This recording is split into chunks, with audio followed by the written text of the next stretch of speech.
राम कहने का मजा जिसके जीवन में आया वो चारों पदार्थों को पा जाता है। मेरे प्रियजनों, हम आपसे कहना चाह रहे, कथा में आपका मन लगने लगेगा ना, और कथा आपके हृदय में बैठने लगेगी, तो जो कथा का उत्साह है, जो आपका जीवन है, हर पल फिर आपको प्रभु की याद आने लगी। कभी कोई चरित्र याद आएगा, कभी कोई चरित्र याद आएगा। जब चरित्र याद आएंगे तो आपके नेत्र बंद होने लगेंगे। नेत्र बंद होने लगेंगे तो आपके नेत्र बंद होते ही वो अद्भुत छटा, अद्भुत दर्शन राम जी के आपको होने लगेंगे। धीरे धीरे प्रभु का बहुत अनुभव आप कर पाओगे। इसलिए एक बात हम कहें, वो गंगा, भगीरथी गंगा वहां बह रही है जो श्री हरि के चरणों से निकली है, लेकिन कथा गंगा 7 दिन की शिवपुरी में बह रही है। और आज कितना बढ़िया उत्सव है भैया। आज के ही दिन श्री सीताराम जी का विवाह हुआ।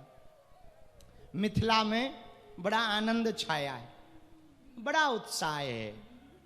आज बक्सर में भी बड़ा आनंद हो रहा है। वहां भी पूज्य बक्सर वाले मामा जी के यहाँ पर खूब आनंद हो रहा है।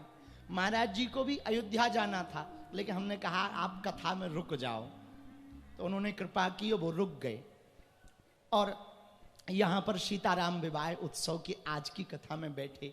भैया, सीताराम जी की विवाह में एक बात कहें हम, जनक जी ब्रह्म ज्ञानी हैं, उनको विदेह राज कहा।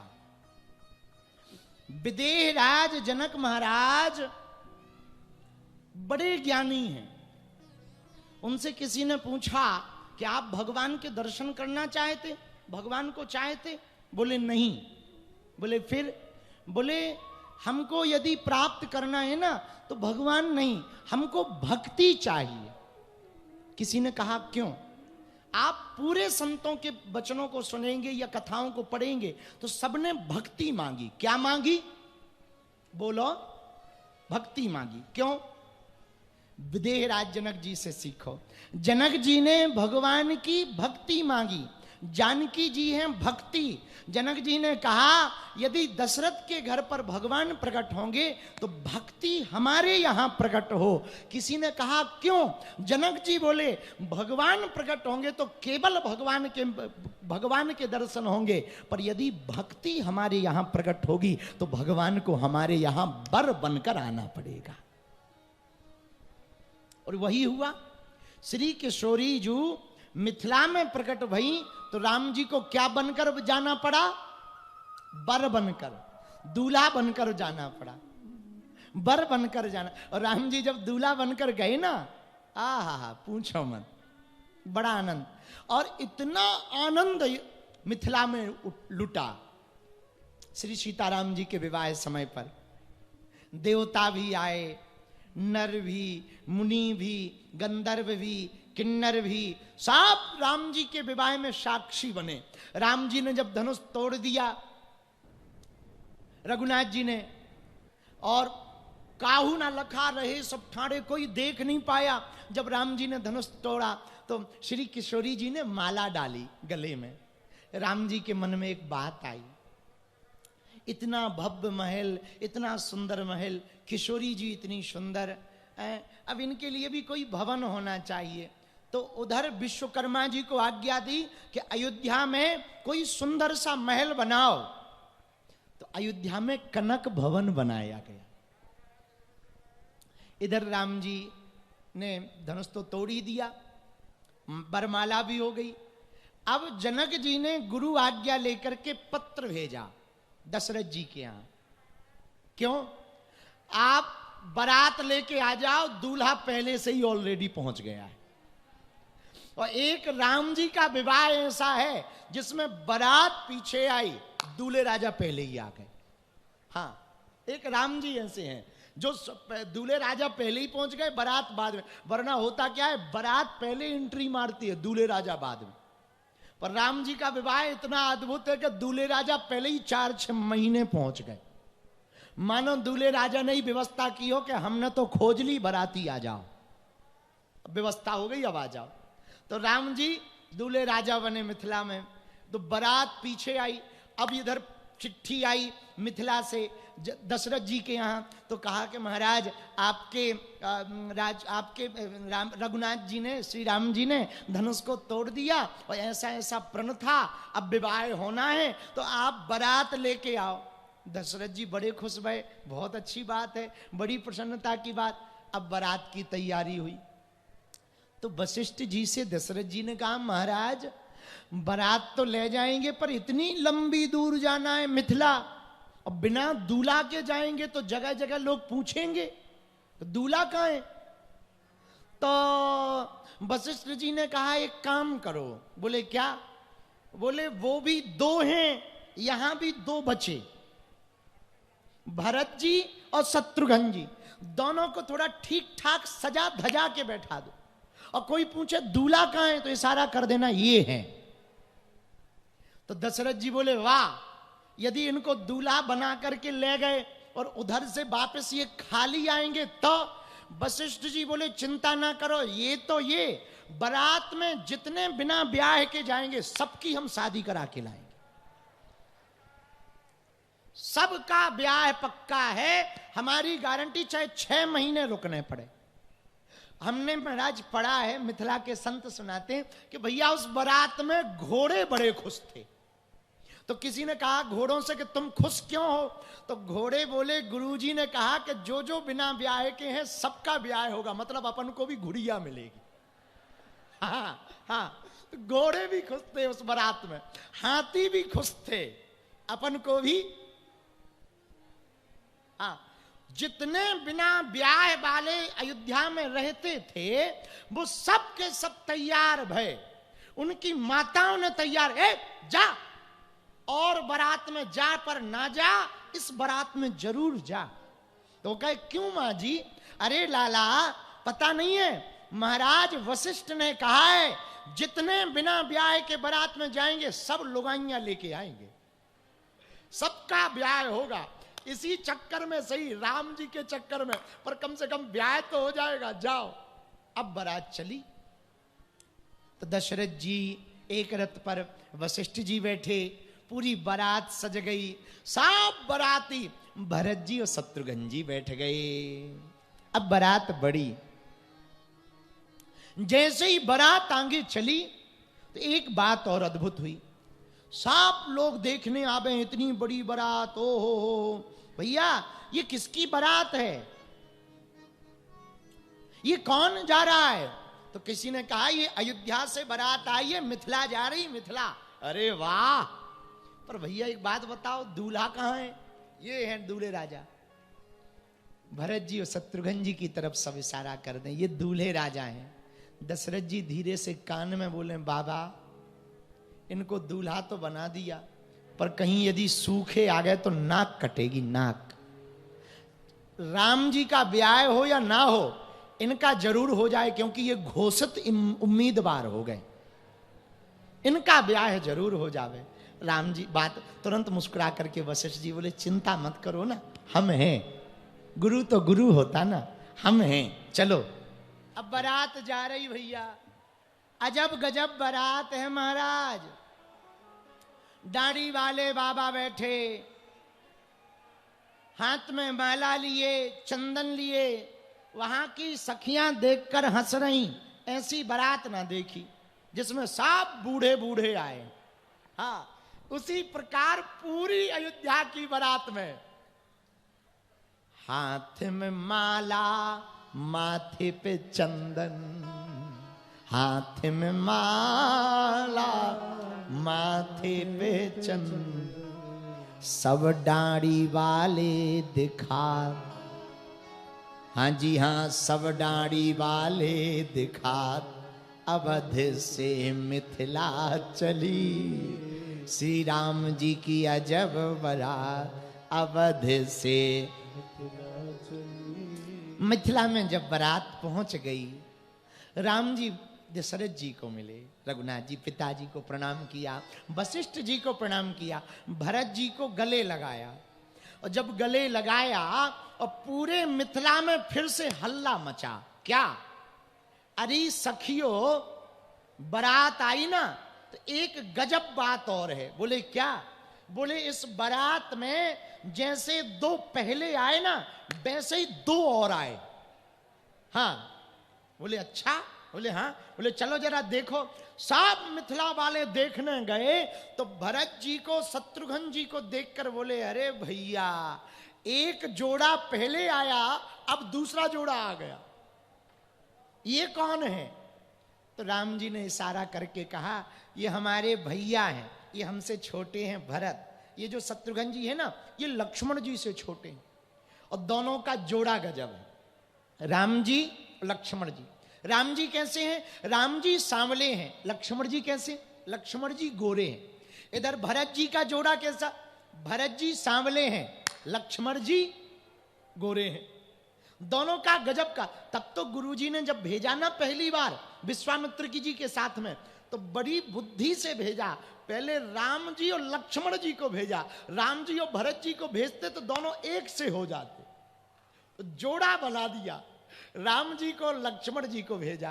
पूरे नगर में हल्ला मच गया। क्या भैया, दो और वैसे ही आ गए हैं? अच्छा हाँ, पर एक बात बोले, सखियां कह रही चारों की जोड़ी कमाल की है।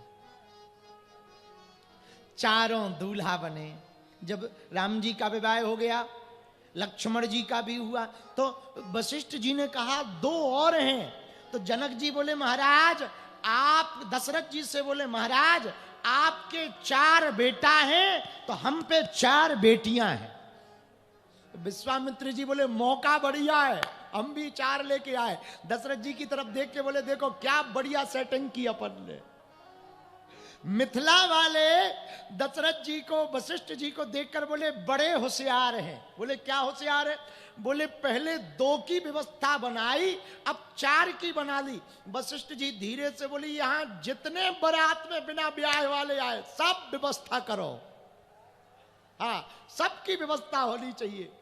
और महाराज जब मंडप में चारों दूल्हा बैठे ना, बड़के सरकार राम जी, लक्ष्मण जी, भरत जी, शत्रुघ्न जी, चारों दुल्हा बैठे ना, तो सखियां मंडप में राम जी के विवाह को देखकर, श्री किशोरी जी को देखकर, राम जी की अद्भुत छटा को देखकर, वो श्याम तन, वो मुकुट पहने हुए, वो पीतांबर पहने हुए, श्री जानकी जी भगवान के बगल में भक्ति, भगवान के बगल में भक्ति मैया, राम जी सांवले हैं, किशोरी जी कनक वर्ण है। दोनों की जोड़ा को देखकर पूरे बाराती और घराती मोहित हो गए और सखियां गारी गाने लगी।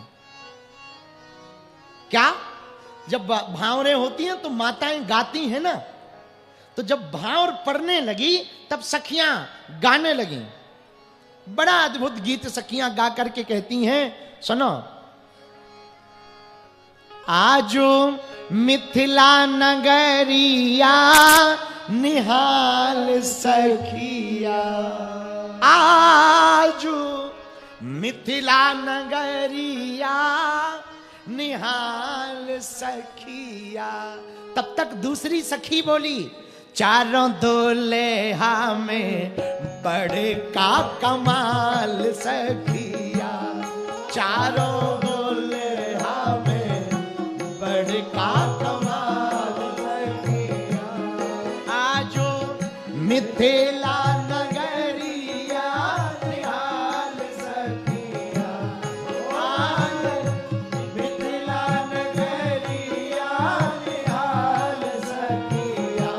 अरे निहाल सखिया, अरे निहाल सखिया। चारों दुल्हा में बड़का कमाल सखिया, चारों दुल्हा में बड़का कमाल सखिया। बधाई हो।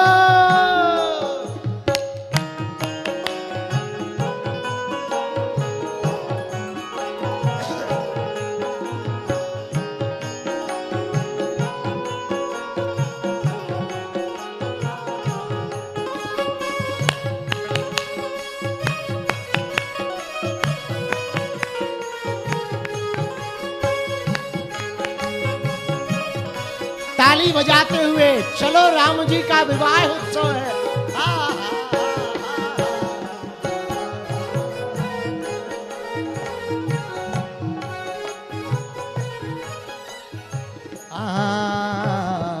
माथे मणि मोरिया कुंडल सोहे कनवा, माथे मणि मोरिया कुंडल सोहे कनवा, कार कार कजरा रे जुलमी नयनवा, कार कार कजरा रे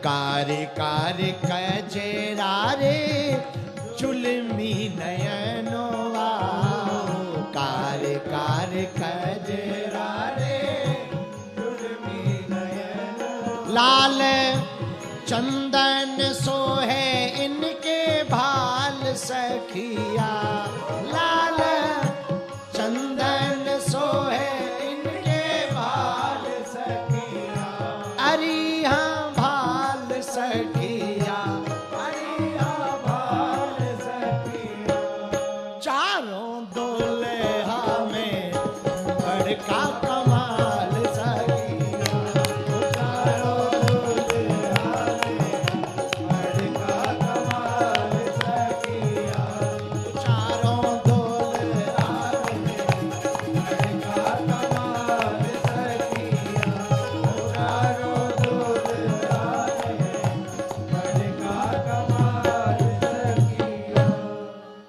चारों दुल्हा में ये बड़का कमाल सखी। सखियां गारी गा रही, राम जी का विवाह हो रहा है।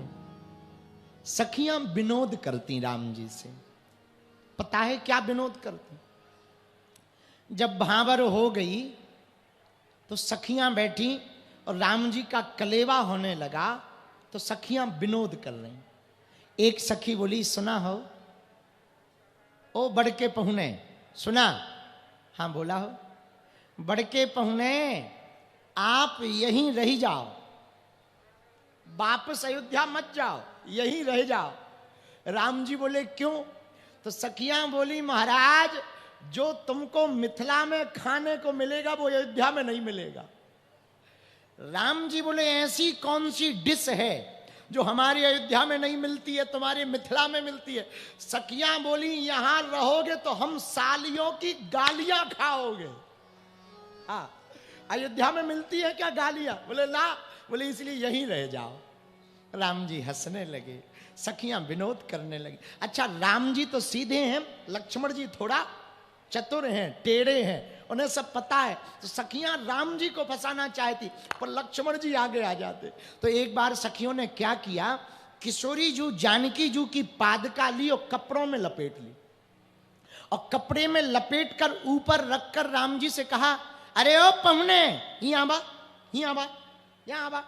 हाँ, ये हमारे कुल देवता हैं, इनको प्रणाम करो। राम जी तो सीधे साधे, जैसे ही प्रणाम करने झुके सोई लक्ष्मण जी आ गए। भैया रुको, आप प्रणाम मत करो, पहले हम चेक करें कि देवता है कि नहीं। लक्ष्मण जी बोले, सखियों से एक बात बताओ, हाँ तुम्हारे कुल देवताओं को हम क्यों प्रणाम करें? तुम्हारे कुल देवताओं को तुम प्रणाम करो, अपने बालों को हम अपनों को प्रणाम करेंगे, आपके बालों को हम क्यों प्रणाम करें? सखियां बोली, वाह ये नियम है ब्याह का, जिसके यहां आवे उनके कुल देवताओं को प्रणाम। लक्ष्मण जी बोले, ना ना ना ना, हम ना करेंगे, भैया चलो वापस, इनके कुल देवताओं को यही प्रणाम करें। राम जी को लक्ष्मण जी ले गए। सखियों ने मन में सोचा, राम जी तो सीधे हैं, ये थोड़ा छोटे वाले बहुत टेढ़े हैं, राम जी के पास दाल नहीं गलेगी, क्या करें? भरत जी को बुलाया, इधर आओ, ये हमारे कुल देवता हैं, प्रणाम करो। भरत जी तो इतने सीधे, राम जी से उन्होंने प्रणाम नहीं किया, सीधा दंडवत लेट गए। और जैसे ही लेटे सो सखियां हंसने लगी। भरत जी बोले, क्या हुआ? सखियों ने कपड़े से पादुका निकाली, बोले कोई कुल देवता नहीं है, श्री किशोरी जी की ये पादुका है। भरत जी ने वो पादुका सिर पर रख ली। बोली, सखियों तुमने भला किया, हमको पहले ही दिन प्रणाम इन पादुकाओं को करवा दिया। ये भरत जी की दृष्टि है। आहा, लक्ष्मण जी धीरे से बोले, देखो हमने कहा था ना गड़बड़ है। राम जी से बोले, सुनो आप सीधे साधे हो, यहां कोई भी काम करना हमसे बिना पूछे मत करना। हाँ, क्योंकि राम जी मणि है, लक्ष्मण जी फणी है। राम जी मणि है, रघुवंश मणि। लक्ष्मण जी क्या है? फणी। लक्ष्मण जी शेषावतार हैं, मणि की रक्षा फणी ही करता है। आहा, अब सखियां और विनोद करती राम जी से। सखियां कहती, एक बात कहें? कहो। महाराज, आपके अयोध्या में हमने सुना है लड़का खीर से पैदा हो जाते, पिताजी की जरूरत नहीं पड़ती, खीर खाओ लड़का हो जाता है। और राम जी तो सीधे साधे कुछ ना बोले। लक्ष्मण जी बोले, रुको रुको रुको, हमारे यहां तो खीर से लड़के पैदा होते हैं तो माता जी की जरूरत पड़ती, पर तुम्हारे यहां हमने सुना है पृथ्वी से बिटिया पैदा होती है। हाँ, माता पिता दोनों की जरूरत नहीं पड़ती। अब सखिया चुप हो गई। अब क्या कह दे मैं? सो सखिया चुप हो गई, क्योंकि राम जी तो कुछ नहीं कह रहे, पर लक्ष्मण जी पूरा जवाब दे रहे। अरे आज सिया राम जी का सुनाना तो बहुत है, पर भागवत भी तो सुनानी है। नहीं तो लोग कहेंगे कि राम कथा सुनाने आए हैं कि भागवत। पर आज विवाह उत्सव है तो हमने सोचा थोड़ा सुना दिया जाए। भैया, अरे आज सिया राम जी का शुभ विवाह है। आज विवाह पंचमी है ना। शिवपुरी वालों उठाओ दोनों हाथ, थोड़ी देर और फिर भागवत सुनाएंगे। अरे आज सिया राम जी का शुभ विवाह है, अजीब वाह है,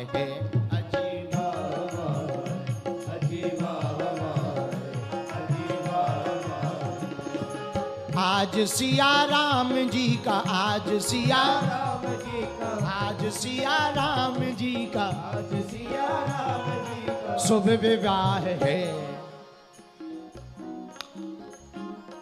अजीबा वाह है, अजीबा वाह है, अजीबा वाह है, अजीबा वाह है।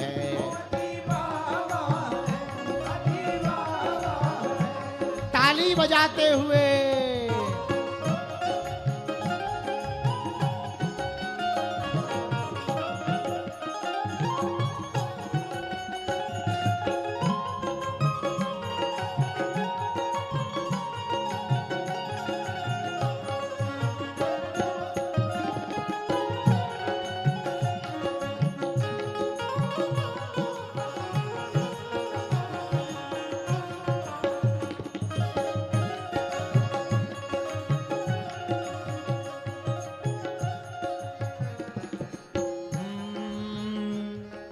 मुद्दत में आया समय ऐसा आला, मुद्दत से आया समय ऐसा आला, मुद्दत से आया समय ऐसा आला, मुद्दत से आया समय ऐसा आला, मुहूर्त ये विधि ने स्वयं ही निकाला,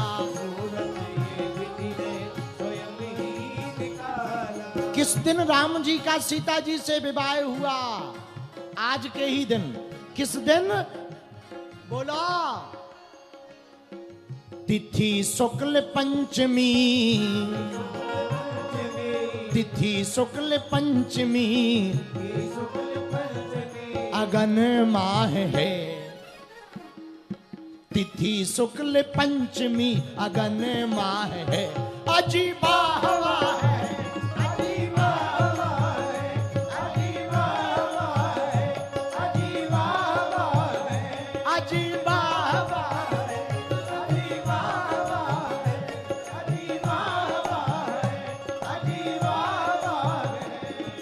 घोड़े पे बैठा बर बांधे है सहरा, घोड़े पे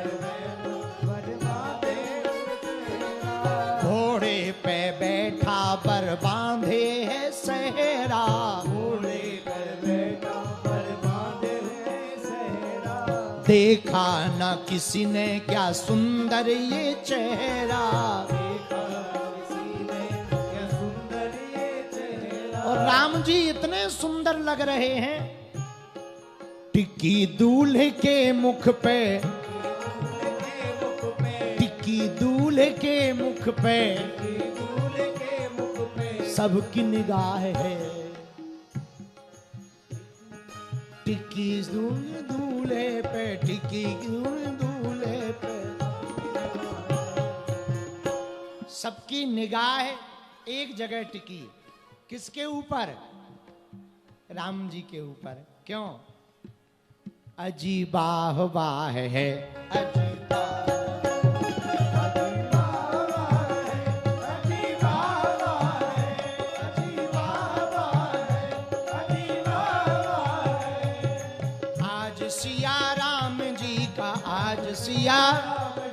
आज सिया राम जी का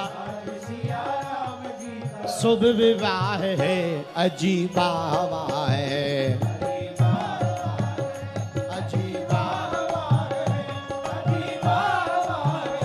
अजीबा है, अजीबा।